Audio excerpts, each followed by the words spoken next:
Okay, so you guys deserve something of an explanation for where I've been for 4 months. The long and short of it is that work-life balance was eating me alive. I've made it no secret that I want to make this channel into something of a profession or career, and I treated it like one. But the problem with that mentality is that the channel wasn't ready to be that for me yet, but I was still giving it 20 to 30 hours minimum, hoping for an ROI. Paired with my actual job, and it was too much and I got burned out. I'm not asking for sympathy, but that is what happened. Going forward, I still want to actually turn this into a career, but until that's an actually viable option, I'm going to try to treat this more like the hobby it needs to be for my mental health. So, from the bottom of my heart, thank you for watching and the support.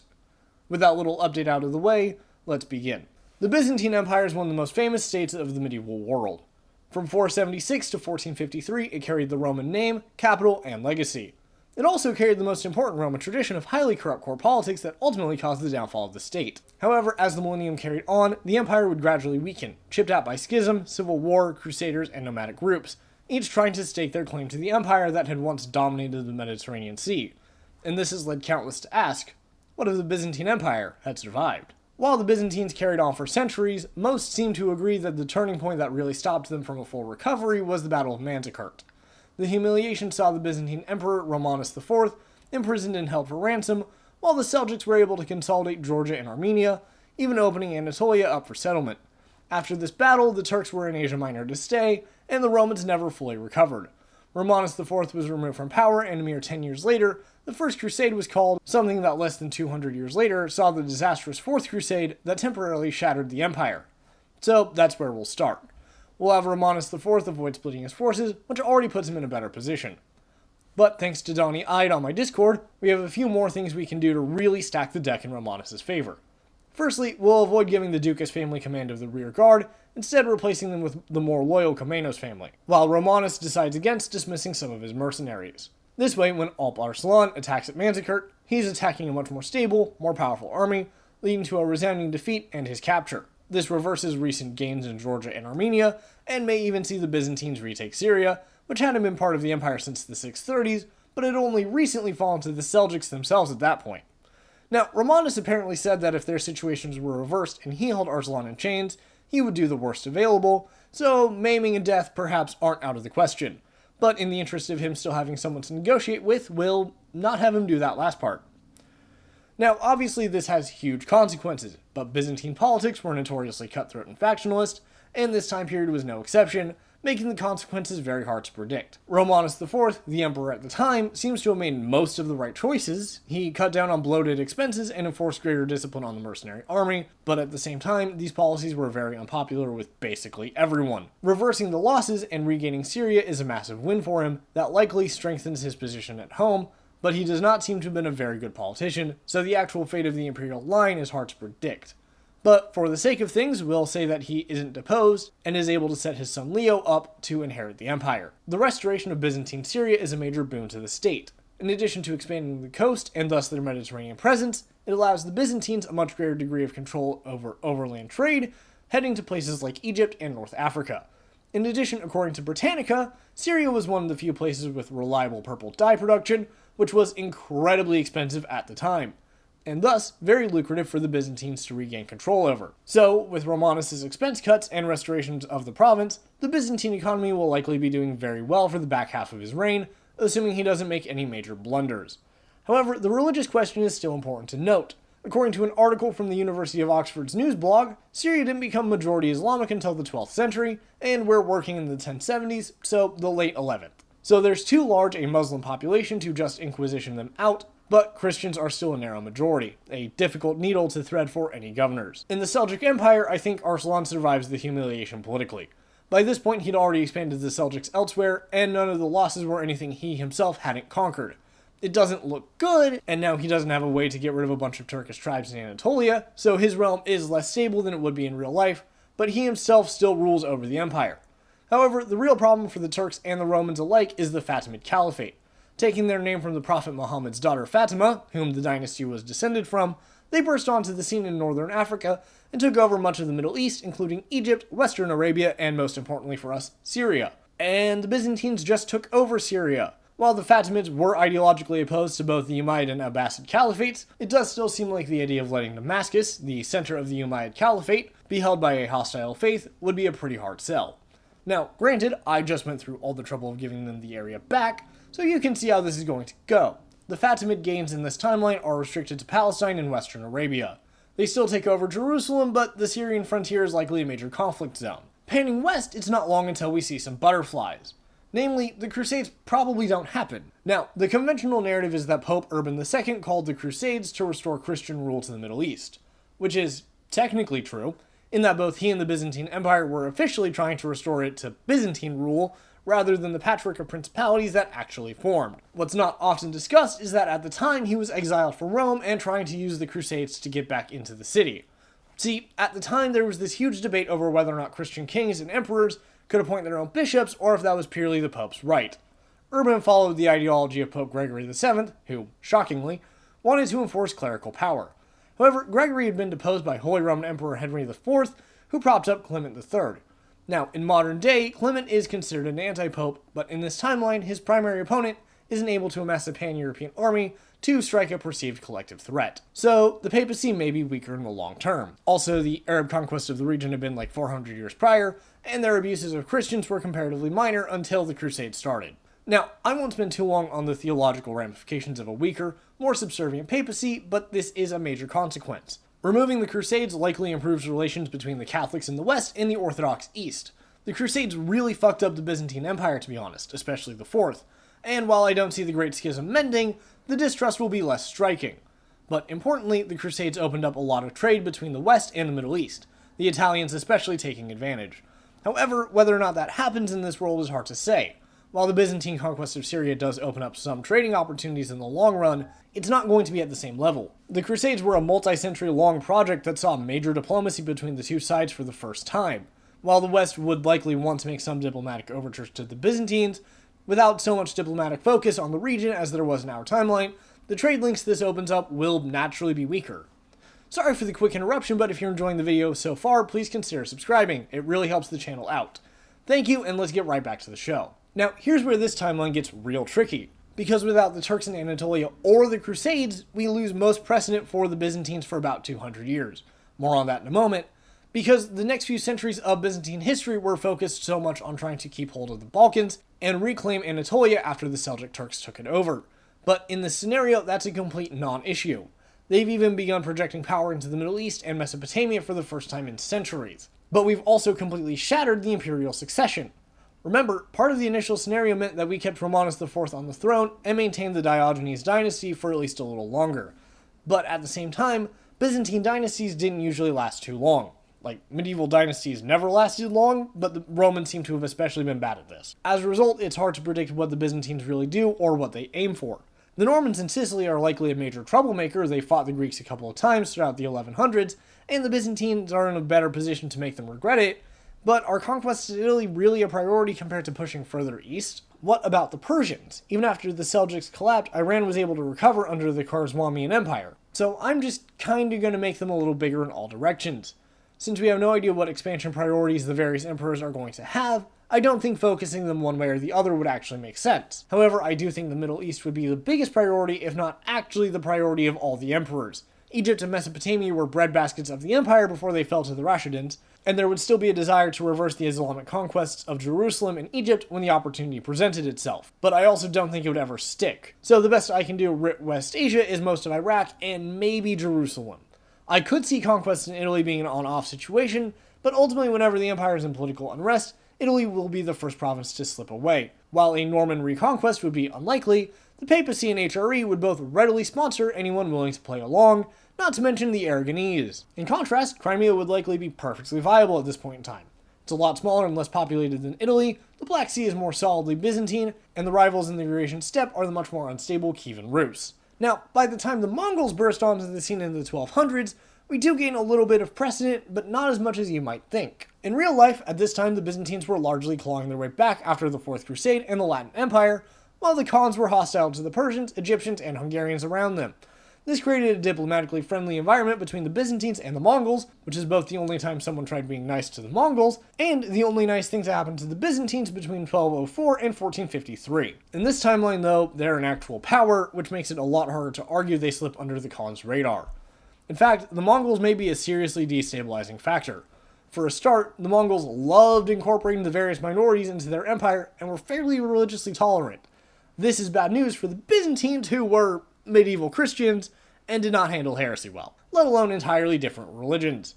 And since I doubt the Muslim minority of the Middle East would be gone by now, there's a lot of people who may just treat the Khans as liberators rather than enemies to fight against. As a result, the Mongols would find ample opportunity to attack deep into the Byzantine Empire and grab much of the Middle East and potentially Anatolia for the Ilkhanate, similar to our timeline.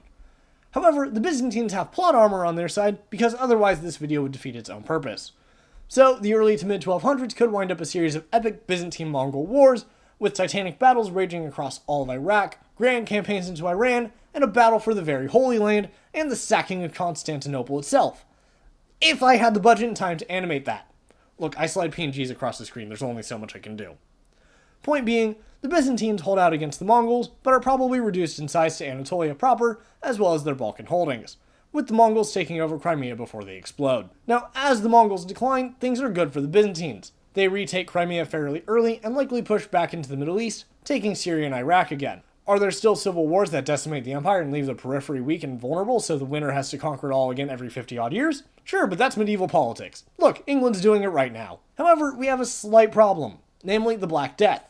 Traveling west with the Mongols, the plague was incredibly deadly to the dense cities of Europe, killing nearly 30 to 50% of the population, depending on the study. Now, you may make the argument that the Mongols deliberately used infected bodies in a battle with Genoa and that spread the plague, so it might not happen here. But one, that tactic would absolutely pop up in the Mongol-Byzantine wars that I still don't have the budget to animate. And two, according to this article in The Guardian, researchers found a surge of it in modern-day Kyrgyzstan dating to right before the plague struck Europe, which, given the Silk Road that stretched through and flourished under the Mongol Empire, that could be bad news for the Ilkhanate and subsequently Byzantium.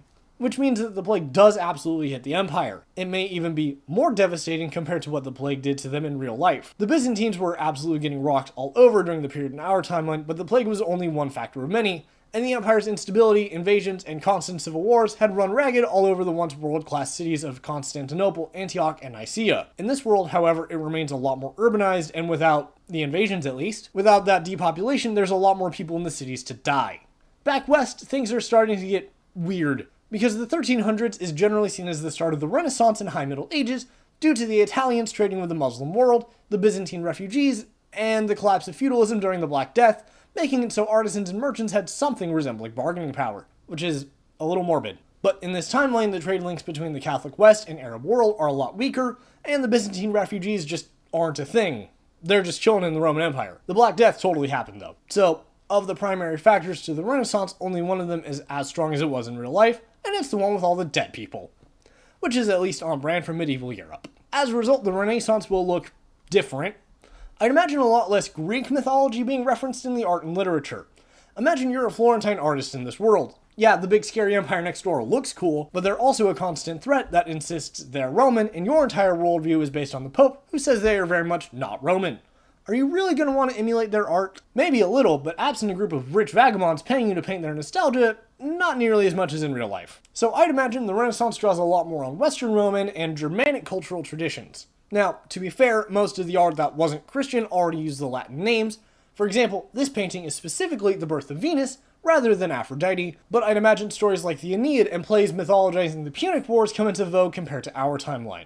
I'm not an art history person, this is just my 2 cents on a very complicated cultural movement, but I do think this video would be entirely incomplete without touching on it. Now, before we move on, there's a slight problem with this timeline that's been somewhat hard to really get around. Namely, if we remove the various personalities of the emperors, which we have to do because we can't know them, and the Crusades constantly undermining the empire, which we, again, have to do in order to make a Byzantine scenario work, we're left with a very familiar scenario. An empire centered on Constantinople, with land in both the Balkans and Asia Minor, that is religiously hostile to the West, and has a complicated relationship with Venice. Did I describe the Byzantines or the Ottoman Empire? The answer is both, because the things that determine geopolitical interest, geography, and resources are nearly identical. They're both going to want to control the Balkans in order to protect Constantinople, because it's more vulnerable on the western side. Have interests in the Middle East because it's important for food, have rivalry with the Persians who want to control Mesopotamia for the same reasons as them, want to control Black Sea trade, and do control the Silk Road. Now, culturally, they're, of course, very different things with a different outlook on life, different religions and languages, but in terms of broad strokes rationalist foreign policy, they're going to want very, very similar things. Now, I'll be fair, their interests aren't identical. The Byzantines have no interest or reason to care about Mecca, since they obviously won't care about a caliphal title, meaning their Arabian campaigns will be smaller and do more to needing to beat up Egypt than any actual need to conquer it. They'll also have a weird relationship with Egypt in general, because while some sources say they didn't become majority Islamic until the 14th century, a number postulated by the same Oxford source I used for Syria, that doesn't mean the Christians will actually want the Byzantines to come back, because the largest Christian sect in Egypt at the time was Coptic Christianity, which had broken from the Chalcedonian churches in the 400s due to debates about the nature of Christ. The Copts and other Oriental Christians believed Jesus had one nature, human and divine, while the Chalcedonians, Catholics, Orthodox, and subsequently Protestants, believed that while Jesus was one man, he had two natures, human and divine. I won't pretend to understand the actual difference, but the main thing you need to know is that the Byzantines did not often treat the Copts well. As a result, the Byzantines will likely struggle to hold Egypt if they ever take it, due to its massive population of people who really hate Byzantium, both Muslim and Christian. You could also make the argument the Byzantines will be much more interested in the Italian peninsula than the Ottomans, which is fair. Annoyingly, we really have no idea what's going on there. We established that they're on-off conquests in the region when the empire is stable, but that also means the Norman Kingdom of Sicily could be tied more into Germany and remain united rather than breaking into the Kingdom of Sicily that liked Aragon and the Kingdom of Sicily that had a French king before both became Spanish. As a result, the Byzantine interest in southern Italy will be more like the Italian wars between France, the HRE, and Spain, now with the Byzantium thrown into the mix because that wasn't messy enough. But regarding the convergence between this timeline and our own, I think the Age of Exploration still kicks off, largely because contrary to conventional wisdom, which I'm sure I've used in videos before, the fall of Constantinople doesn't seem to have been that big a factor in the Age of Exploration. Firstly, Portugal conquered Ceuta from Morocco in 1415, decades before the city fell, and Henry the Navigator was sponsoring moves into West Africa from the 1420s through his death in 1460. Not to mention, because the spice trade was overseas, Constantinople wasn't actually that big a deal for it. That would be Mamluk Alexandria and Syria, which, sure, the Byzantines control Syria in this timeline, but that brings up the last issue. The Ottomans never even closed the trade. In an era of mercantilism where you're supposed to constantly export everything and import very little, closing the spice trade doesn't actually make sense economically. If anything, the increased Byzantine meddling in Italy compared to the Ottomans will see the Spanish get more desperate to circumvent the Greeks and the Egyptians due to economic hostility between them being a much older phenomenon. Now, getting back into some actual divergence, albeit not necessarily to the Byzantine benefit, I think Egypt stands a decent chance of surviving as an independent power in this timeline. Firstly, because the Byzantine wars will likely have caused political changes that could easily butterfly the Mamluk dynasties that left it vulnerable to Turkish conquest, and because the Byzantines likely wouldn't be able to hold the area if they ever actually conquered it. Thus, Egypt, easily able to hold places like the Levant and Jordan as well as Western Arabia, remains a wealthy empire able to claim the caliphal title without the Ottomans. As a result, Egypt remains an important diplomatic force in the Mediterranean world for much longer than it did in real life. Who knows, maybe in this world it's not the Franco-Ottoman alliance that revolutionizes and secularizes diplomacy, but the Spanish-Egyptian alliance. Across the seas, I'd be remiss not to touch on Russia. Russo-Byzantine cultural exchange is well documented and goes all the way back to the Kievan Rus raiding Constantinople, and that would still be true in this timeline, but the relationship would be complicated and less romanticized. Because if Russia does still form like it did in real life, it will want to project power into the Balkans and Black Sea, which brings it into increasing conflict with the Byzantines. So, similar to how the Renaissance probably doesn't get quite so Greek, Russia probably looks to the Byzantines kinda like England did France. They're a very powerful rival worthy of respect with a lot of cultural ties, but they don't want to get too close. Basically, Russia will be tsundere for Byzantium. Unfortunately, this is probably where I have to end the video. Dynastic shenanigans that come with this sort of scenario means there's only so much detail I can get, and ignoring that creates a more convergent world than one would really expect. But we've still seen the restoration of the Byzantine Empire to one of the great states of the world, remove the Crusades from the timeline, and cause major butterflies to the very concept of the Renaissance. In addition, we preserved an independent Egypt that set them up to be a major rival of the Byzantines, whose meddling in Italy has also brought them into the eye of the Spanish Empire, that's likely still conquered vast swaths of the Americas, creating a situation where Madrid and Alexandria will likely be very keen to work with each other. However, before we go, thank you to Top Hat Gaming Fan, Daikami, Nafumato, and Grimwalt for supporting the channel. Thank you for watching, and join us next time to explore another alternate world.